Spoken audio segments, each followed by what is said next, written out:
What should you call your front desk? I think front desk is outdated, and there's a new update I'd like to give you all on today's show. Let's do it. Salon owners are some of the most amazing people on planet Earth. The only problem is sometimes their hearts are so big and they give so much of themselves to their staff and guests that it creates unintended consequences. Our goal is to change the industry by elevating the way the rest of the world sees salons, spas, and barbershops and give it the credibility that it truly deserves. This is the Salon Owner Evo Revo Show. Today's podcast is brought to you by Salon Scale, allowing you to charge by what you know, not by what you feel. What's going on, everybody? It's Jason Everett from the High Performance Salon Academy. With me is Doug Campbell. What's going on, Doug? How's it going? Dude, glad to be on. Chatting about this subject. We've recently been making change. I say recently. I feel like it's been 6 months or a year now we've been really talking about this subject. But there's a new title for the front desk. And I think so many salons are hiring front desk people, and it creates a problem because it puts people into like a receptionist type role. They're like, I'm the friendly face of the company and I'm doing all these things. And then this dangerous thing happens. They collect money at the front desk, right? And then they have to talk to people about products, and they have to make a sale. And they go, well, Doug, I'm not a salesperson. That's not what I signed up for. I'm just a friendly receptionist who likes to get my hair done and look good and dress well. Like, that's all I want to do. But I don't sell. Sell's a dirty 4-letter word that we don't talk about, right?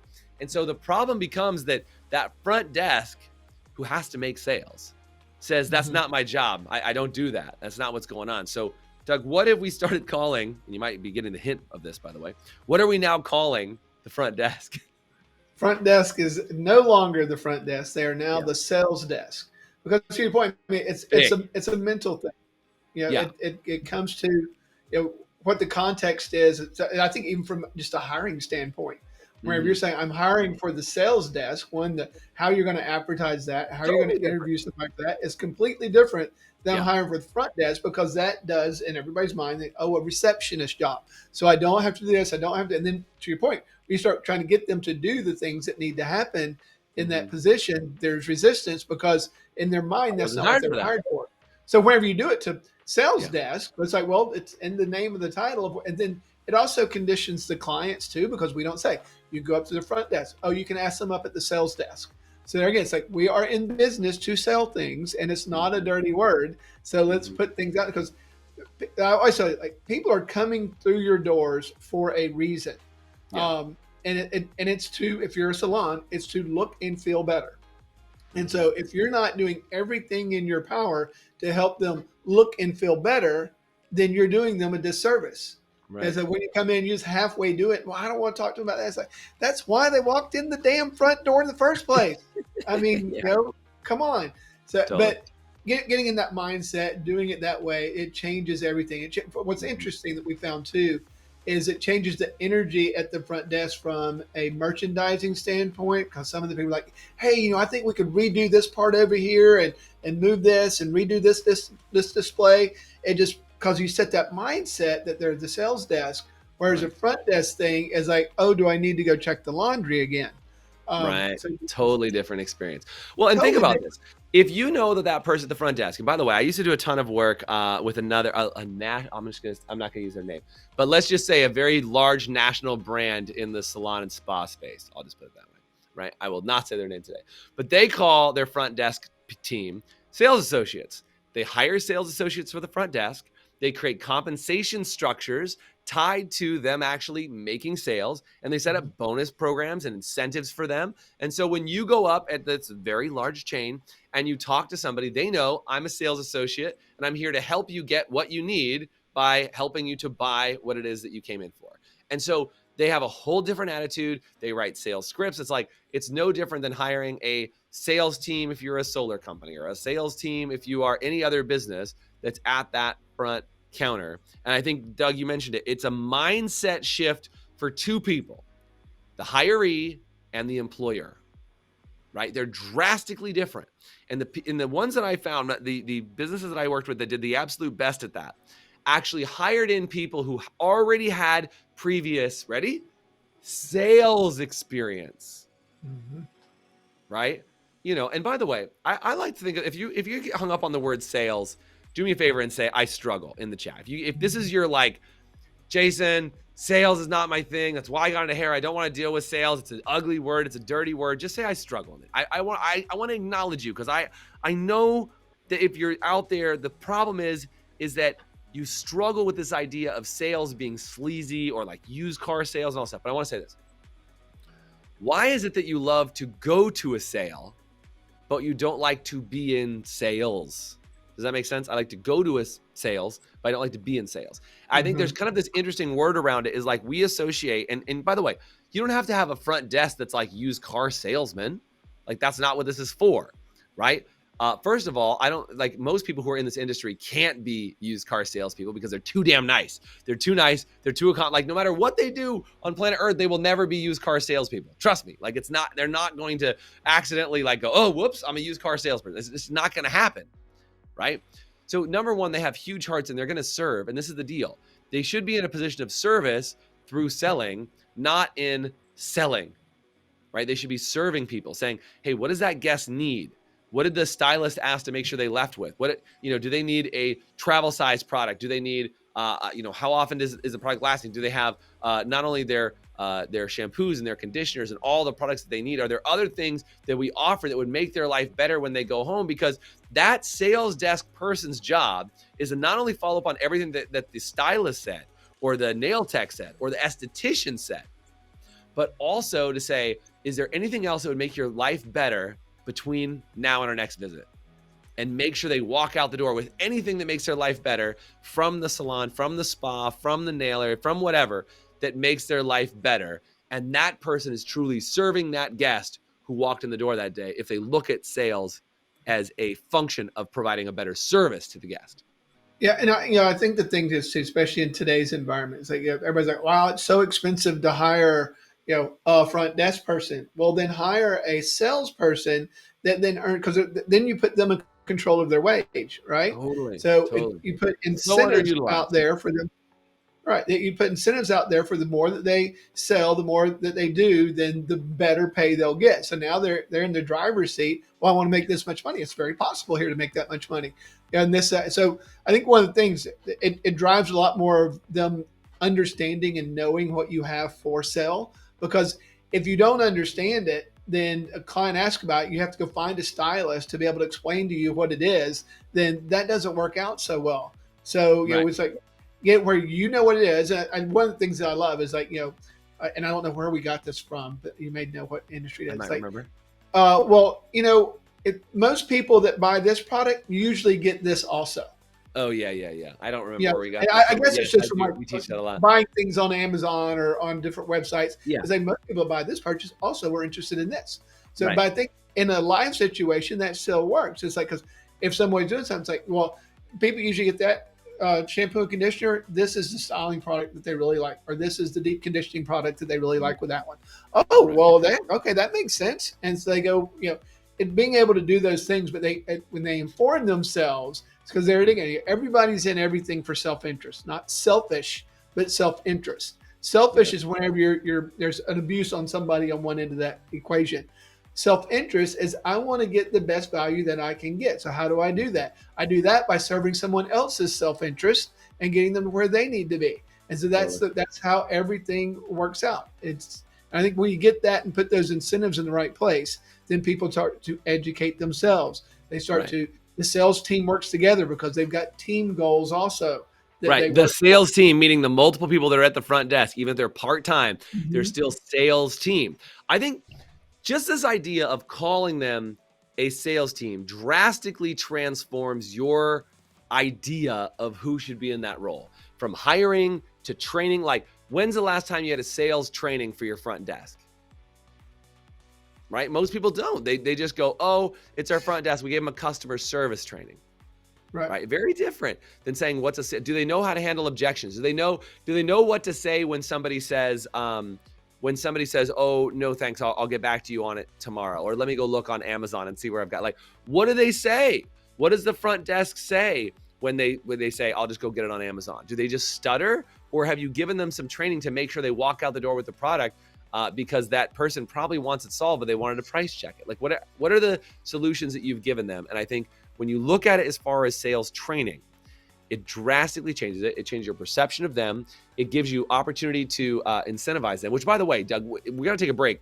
When we come back, would you be willing to give me an example or two of some incentives for the front desk? Because I think that comes up a lot too, is like, well, how do you credit the front desk? And I saw this just in our Profitable Salon Owner Facebook group, which, by the way, is free. If you're not in our Profitable Salon Owner Facebook group, do me a favor and say Facebook group in the chat, and I'll send you the link to join it. But what I think happens, Doug, is people get confused on how to compensate the front desk versus the stylist. Can you give me some examples of that when we come back from the break? Yep. Okay, awesome. We'll be right back after the short commercial break, and then we'll talk about incentives for your sales desk. Let's do it. Hey, HPSA listeners, let me ask you this. Are you tired of not knowing what your hair color is costing you on every appointment and watching it chew up your profit? Well, with Salon Scale, we take the guesswork out for you. Using a mobile app paired with a Bluetooth scale, Salon Scale will tell you exactly what your color is costing you on every bowl mix down to the gram. As you mix, Salon Scale will also digitally store your formulas and track how much product is being used in real time, so you can manage your inventory, cover your expenses, and generate more profit in your salon. Use promo code HPSA10 to get 10% off an annual subscription. Salon Scale, the new standard for mixing color. Welcome back to the show. We're talking about the new title for the front desk, which, surprise, is called a sales desk. And you have salespeople or sales associates at a sales desk that are focused on, guess what? Actually selling products to people. But one of the things that I think a lot of salons get confused about, we were just chatting about this, is, well, if I have a salesperson in the front desk, like, how do I reward them? And Doug, this came up in the Profitable Salon Owner Facebook group. Again, it's a free resource. If you want to join, type in Facebook group and I'll send you the link. But Doug, this comes up a lot as people, like I saw this the other day. They said, what if somebody comes to the counter and they haven't been in for a month or two and they want to buy a product, but they've already worked with a stylist? Does the front desk get the credit? Does the stylist get the credit? Who gets credit? And I think this is, Salon Owner 101, right? I'm freaking out that I don't give credit to the right people. I don't want to give it to the stylist. I don't want to give it to the front desk. Who gets the credit?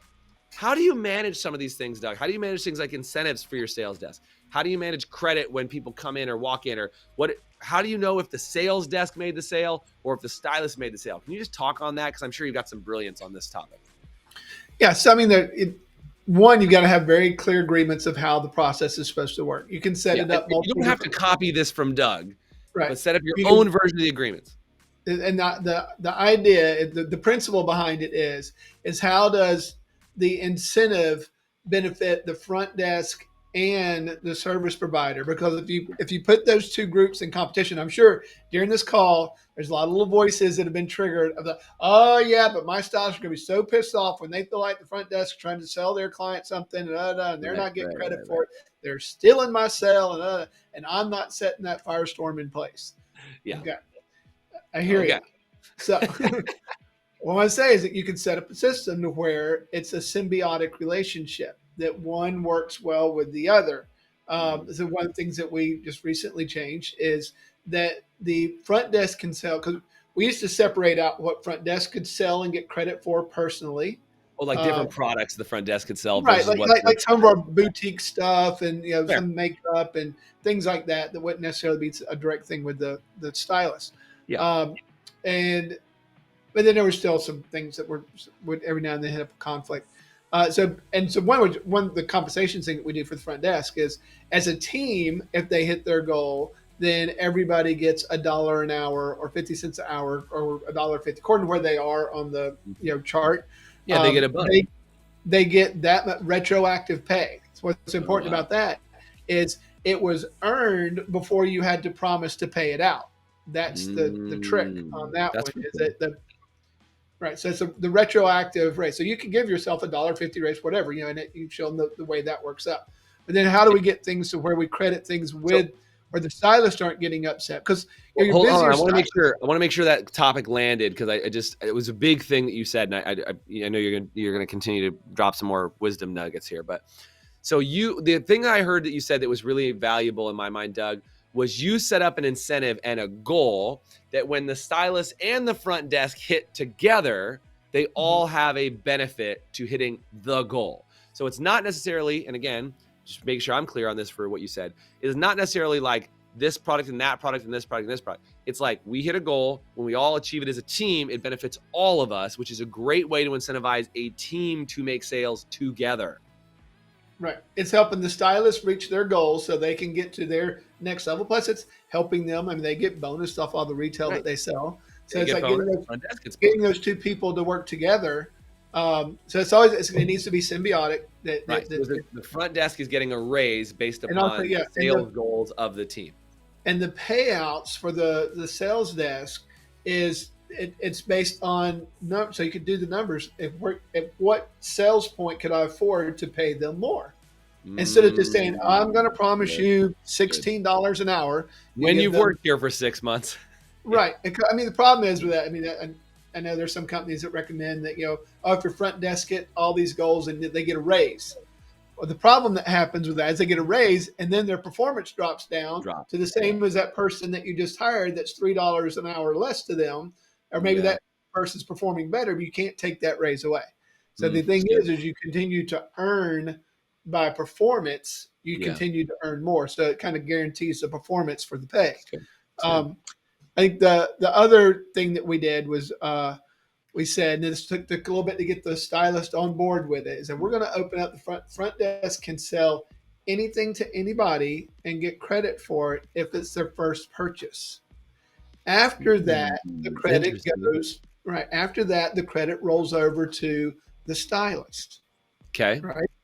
So it was so. Well, I don't understand that they're getting the. It's like yes. So what we just created for you is now you've got a team of people that are selling people into your reoccurring income sales. Right. As a stylist, they're going to open up that retail now. Devil's advocate.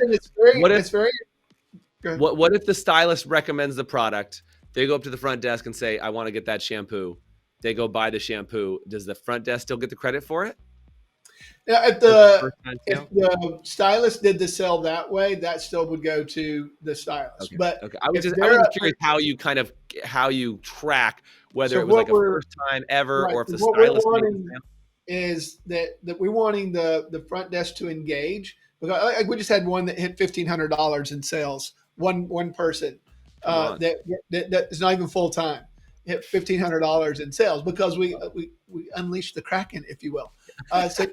So now then it's the incentive for the stylist is to make sure that the front desk really knows about the product so they can competently sell. Because now that they got someone selling, it's like if they're selling them a conditioner or shampoo, a styling product, makeup, any of these things they're going to use long term, it's like, they're going to get the first bonus off of it, but then it falls into the stylist. So now then I'm as a stylist, I'm not having to do the initial sales on half of my sales.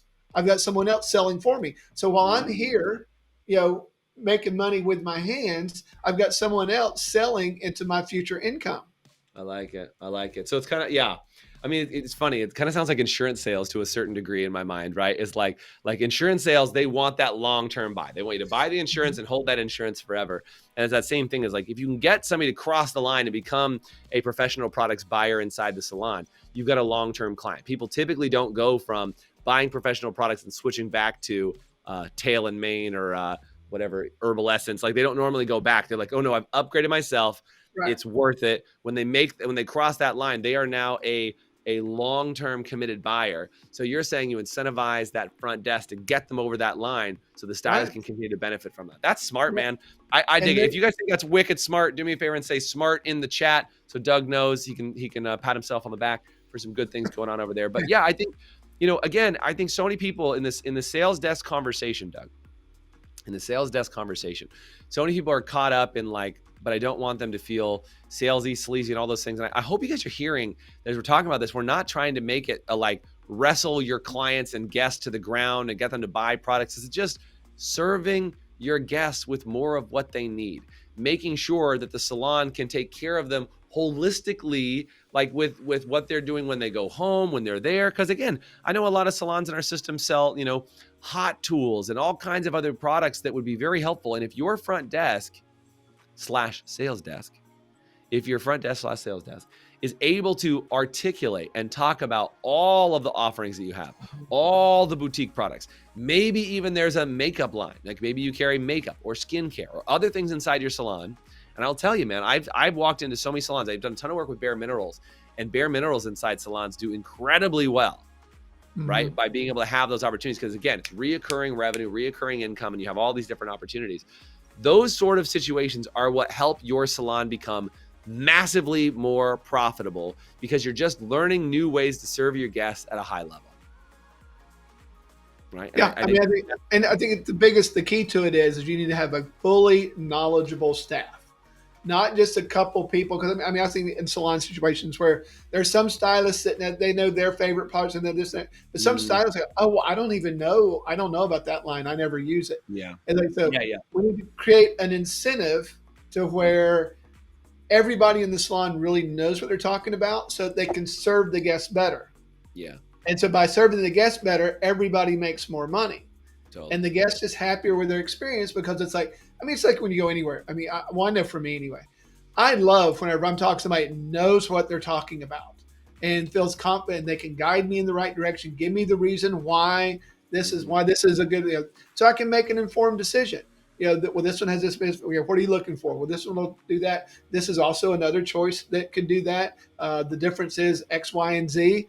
I'm much more I'm going to buy from someone that I feel like knows what they're talking about. So somebody going, I think this stuff's over there. And a lot of people do buy it. Well, and how great would it be to have your sales desk to be the most competent, trained, knowledgeable person inside the salon? When you just say they're the front desk, then all they think is they sit behind that front desk bunker and hold out and wait to say hello to people. But when they're a sales associate, they help get new guests to the door. They help make sure that that the clients get booked and get rebooked before they leave. They make sure they buy product. Like the attention to detail they will have when they are, hey, here are the key performance indicators that we want to track to make sure that you're doing well. What is our pre-book rate of the salon? How much retail is getting sold, right? Like how much how much are people trying out other services in the salon? And their job is to be the hub to make sure people are trying other services, making sure they walk out with retail, making sure they get other products, and pre-booking all their appointments. Totally different, game-changing accountability than, do you know how to answer a phone or send text messages out? Totally different. Totally different. Right. And the days of 15% RTS in salons are way gone. We need to be 25, 30, 40% RTS. And the way that you do it is you release the Kraken. You've got to be able to become a higher level sales team on it. Right. Get a sales team moving where they're serving your guests to the level they need to be served, instead of going to Target or some other place and walking down the aisle trying to figure things out for themselves. They need to be served when they're in your space. And Amazon does not do that either. Thank you very much. Yeah. Amazon is not going to give you the guidance that you need. Yeah. And 99% of people, if it's right there and they can buy it, they're not going to say, oh, no, thanks. I'm just going to get that on Amazon. There will always be some, but most people would rather walk out the door with it than wait for it to show up. Not everybody wants to save $1 to figure it out. Some people are just like, I'd rather have it today and not have to deal with the drama of trying to find it later. And maybe they can't know that I'm getting the right thing. Know that I'm getting it from a trusted source. Totally. Amazon, you never really know. 100%. So guys, if this has been a helpful episode and you're gonna change it over, you're gonna start making a sales desk. Do me a favor and say sales desk in the chat. If you're watching with us live, do me a favor and say sales desk, or you're watching on the later. If you're watching it in it's afterwards, do me a favor, say sales desk. And if you're listening to the show on your favorite podcast system or while you're driving your car, write sales desk on your windshield. Do something. And then when you get to work, have a conversation with your leadership team inside your salon and figure out how to do it. And if you want help creating a sales desk for your salon, or you're like, man, what you guys are saying is really powerful and I need to get my act together and run my salon this way, do me a favor, shoot me a DM personally and say, Jason, I'd love your help. And we'd love to help you. So please do me a favor. Check us out on any platform that you can to see what help we can give you, because we're here for you as salon owners to help you become more profitable. Thanks for being on today. And Doug, thanks for being here. See you guys. See ya. Thanks for listening to the Evo Revo podcast. Today's podcast was brought to you by Salon Scale, allowing you to charge by what you know, not by what you feel. Please subscribe, leave us a review, and you can always get more information, including show notes and the video episodes at evorevopodcast.com.